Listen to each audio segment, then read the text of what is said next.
Welcome back to the program. Thank you all, by the way, for your well wishes. I greatly, greatly appreciate it. Hopefully, we'll talk a little bit more about that in the third segment. But for right now, I am going to say this. The walls are cracking. Everybody is getting in trouble. Everybody's getting nervous. A lot of people are lowering up. They understand what's happening. They understand that the dam and the well is about to break. And when it does, it's going to be massive with the amount of people that are involved in nefarious crimes, corruption, obstruction, leaking, lying, you name it. There's so many things that are happening. Now, I want to play you a little clip of the great Judge Jeanine Pirro, now the D.C. attorney. And she was on with Benny Johnson, and this was the conversation that they had.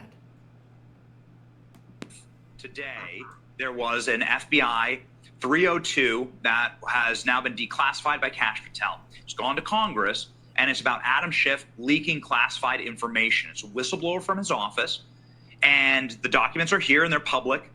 And Brett Tolman is saying, well, you listen, only the U.S. Attorney for Washington, D.C. can make a decision on a case like this. And so my question is open-ended. Have you reviewed his documents? Are you familiar with the Adam Schiff's and the criminal conspiracy to leak against President Trump? Do you plan on investigating?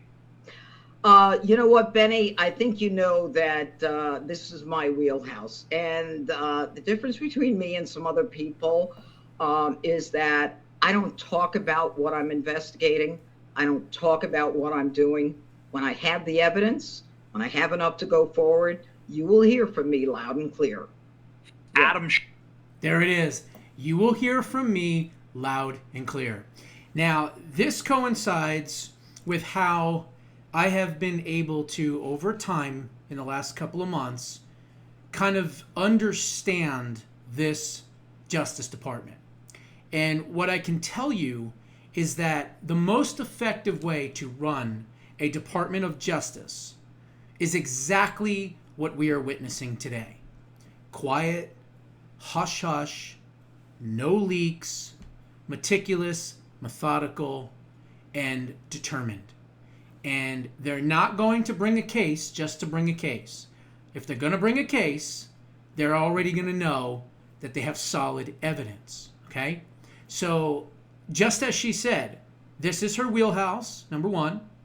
And number two, she knows all about Pencil Neck, okay? She knows all about him. Why? Well, because she was on Fox News every night. And, she had her show on the weekends. And that's all she was doing, was covering these deep state criminals. Now she's in charge of helping to prosecute these deep state criminals. And yes, I do believe that Shifty Schiff is going to be one of them. Okay? Now, let's see. I don't know how many pencils did I grab? 1, 2, 3, 4, 5, 6, 7, 8, 9. I got about 8 or 9 left, so we'll do the best we can. All right, so let's talk about this. Disgraced former House Intelligence Committee Chair Adam Schiff has finally responded over President Trump's blasting him for approving a plan to leak classified information in a scheme designed to politically destroy the President of the United States. These leaks, according to a whistleblower, were calculated and they were set to harm President Trump's presidency during the now discredited Russia hoax. According to a recently declassified FBI 302 interview obtained by Just the News, this whistleblower, who served Democrats on the House Intelligence Committee for more than a decade, wow, so this whistleblower is an actual Democrat. This is amazing. Repeatedly warned the FBI, starting way back in 2017, that Shifty Schiff approved these targeted leaks to damage President Trump. In one all-staff meeting, allegedly he declared that the group would leak classified information derogatory to President Trump, and then stated that the leaks would be used to indict him. The whistleblower reported that he objected, calling the actions, quote, unethical and possibly treasonous, end quote, but was assured they'd not be caught leaking classified information because they have everything in place for the next election. So in other words, they realized, and this is why I said years ago, there was no way they were going to let him win in 2020 because they knew the crimes that they committed, all of them, right? And they knew that if he won, the first thing he was going to do was uncover him. So they used COVID, they used the lockdowns, they used the mail-in ballots, they stole the election, keeping President Trump out of office. But a couple of mistakes were made. Number one, they were so arrogant, I guess is the best word to use, that even though they had all this falsified information and documentation, they didn't burn it. They put it in burn bags, but they didn't burn it. And of course, when President Trump won, they found it all. It's amazing to me that this information was not destroyed. If you're going to set up a president, okay, let's think like a Democrat for a second. You hate this guy. You think he's the devil, right? Hitler, whatever. So you want him gone. You don't want him to, survive politically, let's say, right? So what do? You devise a plan to create fake intelligence, and then you leak that fake intelligence to your counterparts in the prostitute media. Then they leak it, then they cover the story. So if the media is covering it, it's got to be true, right? That's how this works. So you have fake intelligence setting up President Trump, setting up fake investigations through the Russia hoax, right? Why? To take the point off of Hillary Clinton and her classified documents. She even says it. There's an email that literally says exactly what I am saying right there. As a matter of fact, let me grab my phone because this is important. Let me see if I can find it while I'm talking about all this stuff. So the reality here is that what we're seeing right now is the whole thing is starting to unravel. And the fact that they found these documents and these burn bags and everything else, and they're declassifying them, now what we are doing is the opposite of what they were doing. They were doing what? Drip, drip, drip, drip, drip, drip, drip to punish and prosecute Trump, right? Now, we're dripping and declassifying all of their crimes. Just the opposite direction. So in other words, we're letting them know, hey, the avalanche is coming and you're going to be swallowed up in it, okay? Let me see if I can find it. Here it is, right here. Okay, this is from Leonard Bernardo, July 27th, 2016. Hi, HRC, right, Hillary Rotten Clinton, approved Julia's idea about Trump and Russian hackers hampering U.S. elections. That should distract people from her own missing emails, especially if the affair goes to the Olympic level. The point is making the Russian play a U.S. domestic issue. Say something like a critical infrastructure threat for the election to feel the menace. Both POTUS and VPOTUS have acknowledged the fact that the IC, the intelligence community, would then speed up searching for evidence that is regrettably still unavailable. So they knew they didn't have it, right? They knew they didn't have it. And let's see, then it goes on to say, however, there seems to be signs of GRU penetration, VPN, I don't know, some kind of other stuff.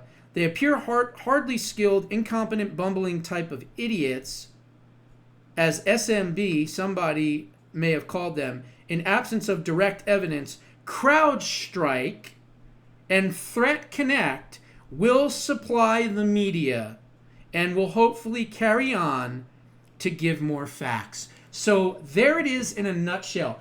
They have email proof that they set the whole thing up and that they set it up so that Hillary Clinton would have the pressure taken off of her and project, as I've been calling Democrats for years, what? Projectocrats, right? because anything that they accuse you of doing, they're doing themselves. And yet, here is another example of that. Now, also, you have newly declassified top secret emails show that James Clapper pushed to compromise normal procedures and demand intelligence and the community fall in line behind the Russia hoax. So let's see. It was recently reported that former FBI Director James Comey, CIA Director John Brennan, and Director of National Intelligence James Clapper all worked together to purposely corrupt the Trump-Russia investigation in 2016 before President Trump even entered office. The newly declassified emails revealed that Clapper directed officials to compromise their normal procedures when it comes to doing an investigation, despite pushback from then NSA Director Mike Rogers. DNI Tulsi Gabbard declassified these emails and made them public on Wednesday. The email was sent from Mike Rogers to John Brennan, James Clapper, and James Comey.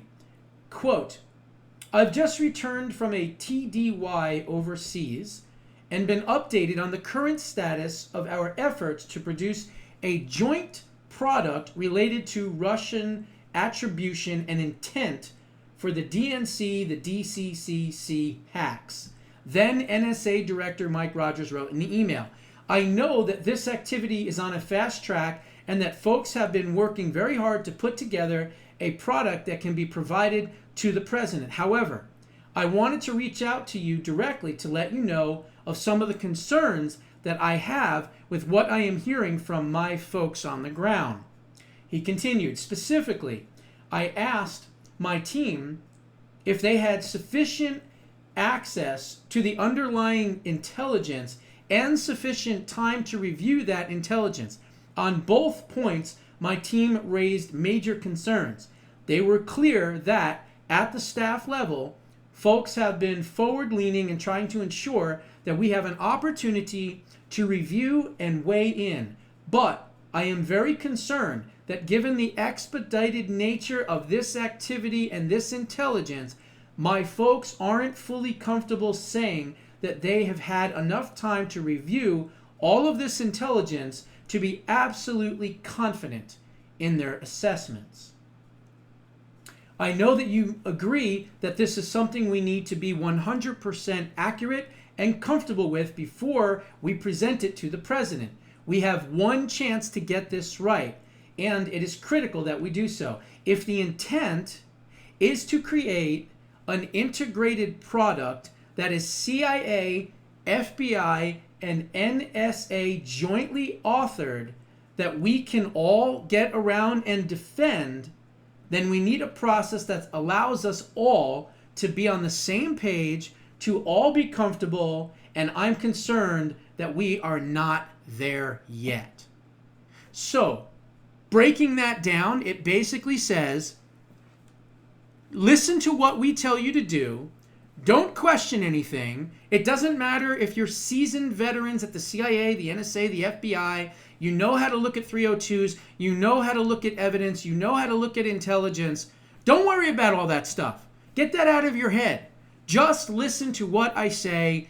Go with what we tell you to do, regardless of what you think about it. Look the other way, and don't worry about it because we'll never get caught.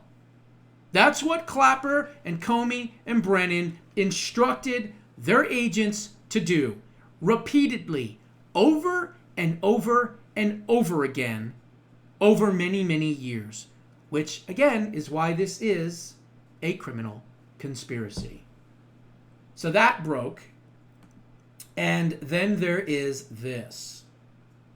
Kash Patel uncovers Obama Deputy Attorney General Sally Yates, you remember her, right? Emails ordering FBI agents to shut down the Clinton Foundation corruption investigation. Quote, shut it down. So, in other words, we couldn't allow Hillary Clinton and the money laundering operation that she called the Clinton Foundation with Bill and Hubble's daughter there to be overtaking her campaign. Investigative journalist John Solomon has uncovered a smoking gun email from Obama's Deputy Attorney General Sally Yates explicitly ordering FBI agents to shut down a criminal corruption probe into the Clinton Foundation. Thanks to Judicial Watch, the American public was made aware of Hillary Clinton's private email server. Hillary Clinton conducted official business on a non-government server as she could hide her Clinton Foundation pay-to-play scams while she was head of the Department of State. According to emails obtained by Judicial Watch, Hillary Clinton gave preferential treatment to Clinton Foundation donors while she was Secretary of State. In fact, Judge Royce Lamberth previously said Clinton's use of private emails was, quote, one of the gravest modern offenses to government transparency he's ever seen. Now, according to John Solomon, the investigation quietly running in New York and Washington, D.C. and Little Rock was reportedly a fully predicated criminal case against Hillary Clinton, which was examining whether Clinton, as Secretary of State, ran through the Secretary of State's office a pay-to-play influence peddling racket. According to Solomon, FBI agents had reason to believe that foreign nationals and other deep-pocketed donors bought access and favors from the State Department in exchange for massive contributions to the Clinton Foundation, all while the Obama Department of Justice completely looked the other way. At the time, then FBI Deputy Director Andrew McCabe, whose wife took campaign cash from a Clinton ally while he was personally attending the meetings to solicit those funds, allegedly locked down this investigation, ordering that no other action be taken without his personal approval.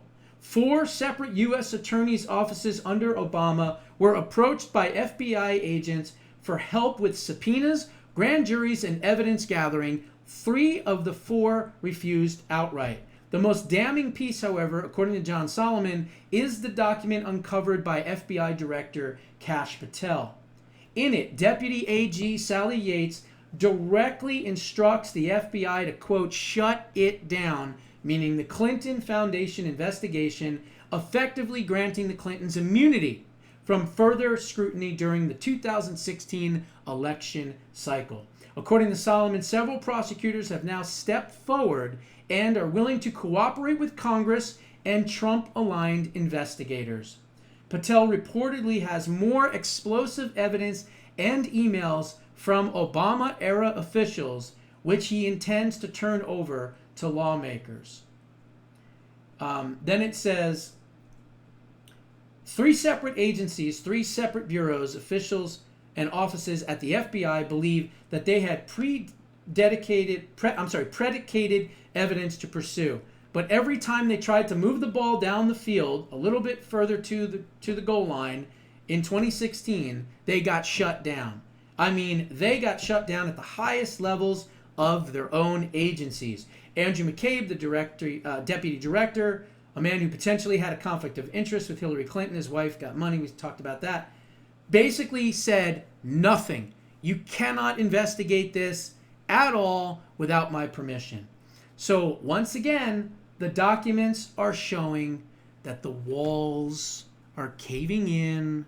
The avalanche of evidence is finally coming out, drip by drip by drip by drip by drip. And I believe that we are going to have multiple indictments here in the very near future. When? I don't know. Could be 90 days, could be 30 days, could be 120 days, could be 180 days. I don't think it's going to be more than 180 days, folks. These folks are dead to rights. They've got all the evidence on these people. They are just basically making sure that before they announce indictments, they have ironclad cases. And you know what? That's exactly what they should be doing. Now, let's move on. Let's talk about this.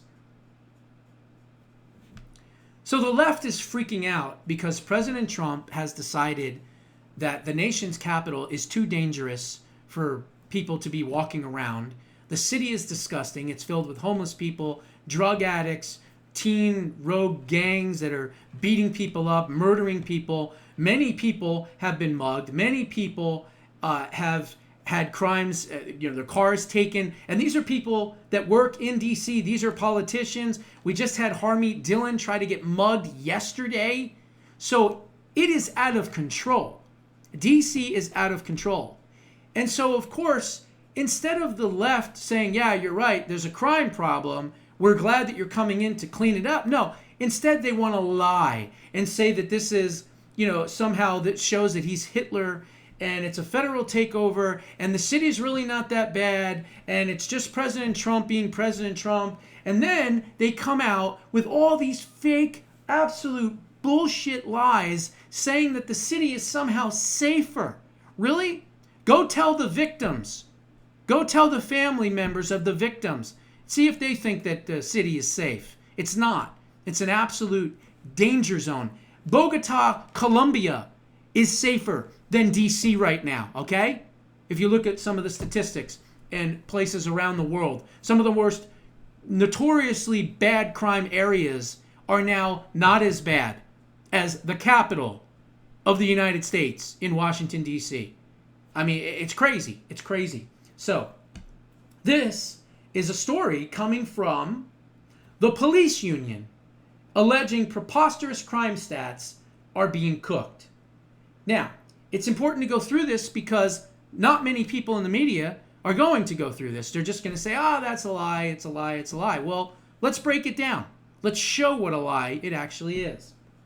Democrats and their allies in the press continue to insist that Washington, D.C. is actually safer than ever before amid President Donald Trump's decision to take control of the Metropolitan Police Department as well as deploying the National Guard troops into the city. Despite the overwhelming number of stories from current and former D.C. residents, including this author, who is, by the way, this is on Mediaite. The author is Isaac Shore. So let's say, demonstrating the sorry state of affairs that the nation's capital finds itself in, critics of President Trump's decision continue to cite one particular statistic in an effort to not just denounce President Trump's solution, but to question if there is even a problem at all. Citing a non-existent crime crisis, Trump plans to take over the Washington, D.C. police and put troops in the streets of our nation's capital. Contrary to his claims, violent crime in D.C. is at a 30-year low, tweeted the New York Slime's Peter Baker. Crime in D.C. is at a 30-year low. It's not even in the top 10 dangerous cities in the U.S. That is a total lie, okay? Throughout history, autocrats have used false pretenses to impose government control over local law enforcement as a prelude to a more national takeover, warns MSLSD's Richard Stengel.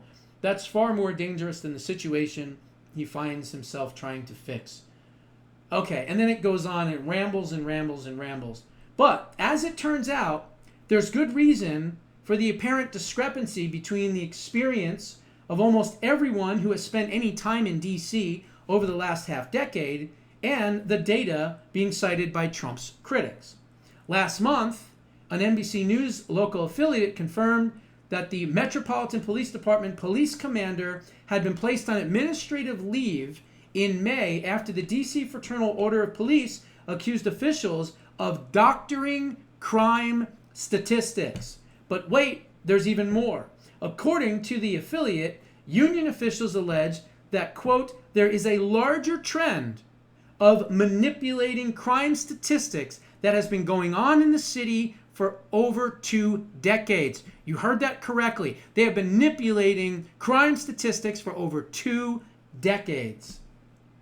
When our members respond to the scene of a felony offense where there is a victim reporting that a felony occurred, inevitably there will be a lieutenant or a captain that will show up at the scene and direct those members to take a report for a lesser offense, explains Greg Pemberton, the local Fraternal Order of Police chairman. So instead of taking a report for a shooting or a stabbing or a carjacking, They will then order that officer to take a report for a theft or an injured person to the hospital or a felony assault, which is not the same type of criminal classification.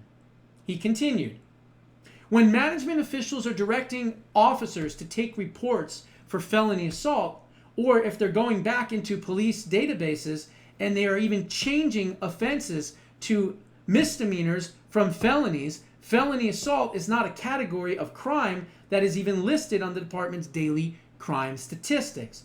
It's also not something that's a requirement, listen to this, of the FBI's Uniform Crime Reporting Program. So, by changing criminal offense codes to different codes, what it does, it gives an example, a gun charge to felony assault that would then go down to a misdemeanor would then avoid both the Metropolitan Police Department and the FBI from reporting on the National Crime Statistics dateline that as a part one or more of those offenses. So in other words, what they're saying essentially is someone shoots somebody.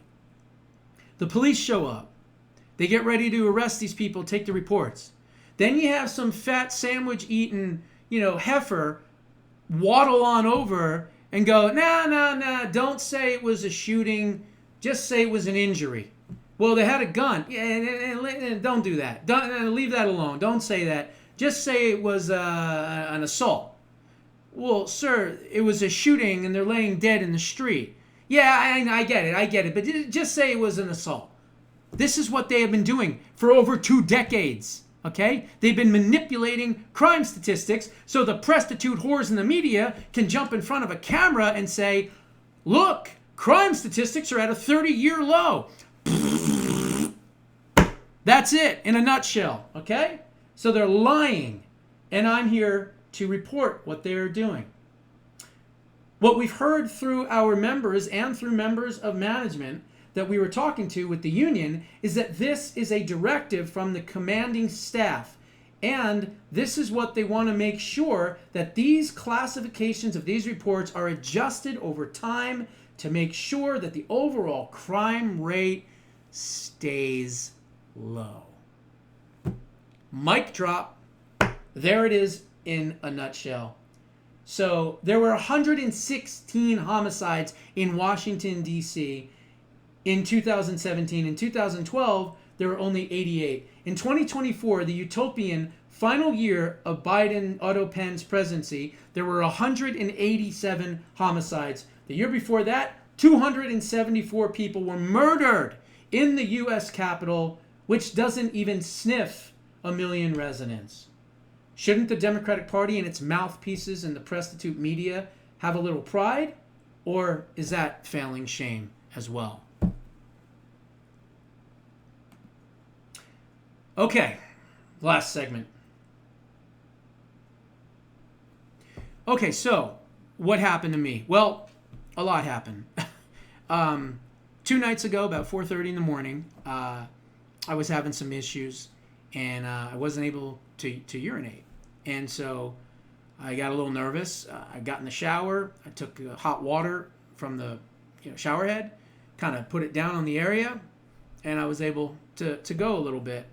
Went back to bed and said, well, if I'm not feeling good in the morning, maybe I'll get some sleep and then I'll go. But about 45 minutes later, I woke up again with an urge, and this time I just couldn't.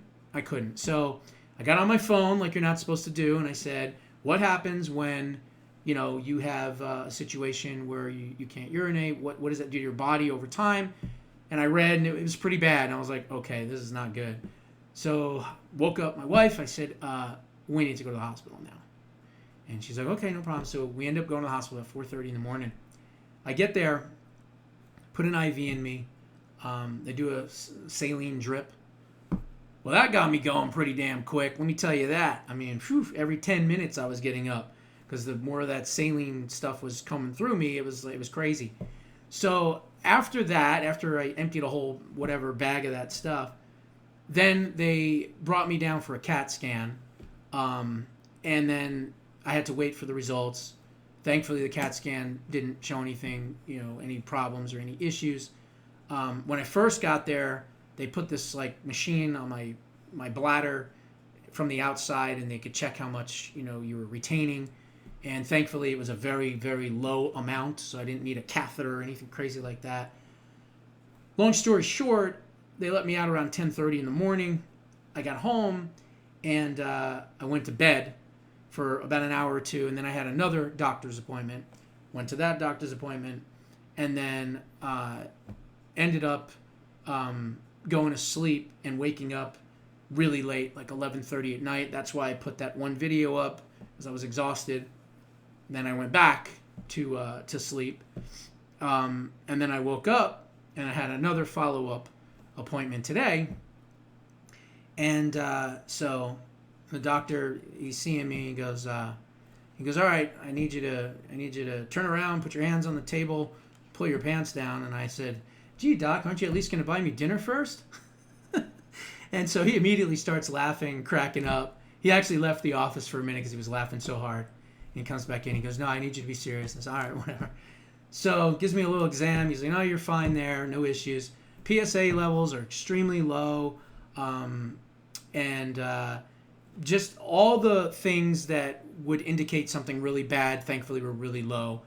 White blood cell count was normal. So they ruled out the really, really bad stuff. But I may have to go on, I guess what's called Flomax. And I'm not really thrilled about it. So I have a prescription for it. I'm not going to fill it yet because I've heard that there's a certain tea. It's called Easy Flow tea. And I've read a lot about it. It's all natural. And a lot of people have gone off of medication for taking it. So I'm going to try that first because I'm not a big pharma guy. Look, I made it to 50 and I don't have daily meds, right? I don't have big pharma meds. So I feel like I want to continue that. I want to be healthy. I want to continue that. And if I can do it naturally, that's what I'm going to try to do. But they're going to supposedly look at me in 3 months. And if things aren't better, well, the next test is not going to be fun. It's called a cystoscopy, I think.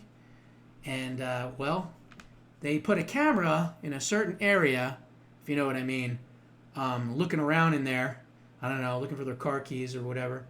But they did say, though, if there is any type of stricture or whatever, that if they go in there, they said it's only 90 seconds. And it's funny because the doctor goes, oh, don't worry about it. It's only 90 seconds. So I said, hey, doc, it ain't your dick. It's mine. And he laughed again. So anyway, long story short, there's a procedure that is not real invasive, but it's not like minimal either. It's called a Urolift. And apparently what they do is they go in there and they put clamps and they kind of like separate it and open it so that the prostate is open more and it's not jetting up against my bladder as it is now. That's what they saw from the CAT scan, that everything was normal, but my prostate, although it's slightly enlarged, it's not fully enlarged. Like I don't have major issues, but it's enough to where it's kind of like hitting the bladder. And that's kind of where my issues and problems are from. Other than that, I'm fine. I mean, harder than, Chinese algebra. No issues there. Everything's good with that.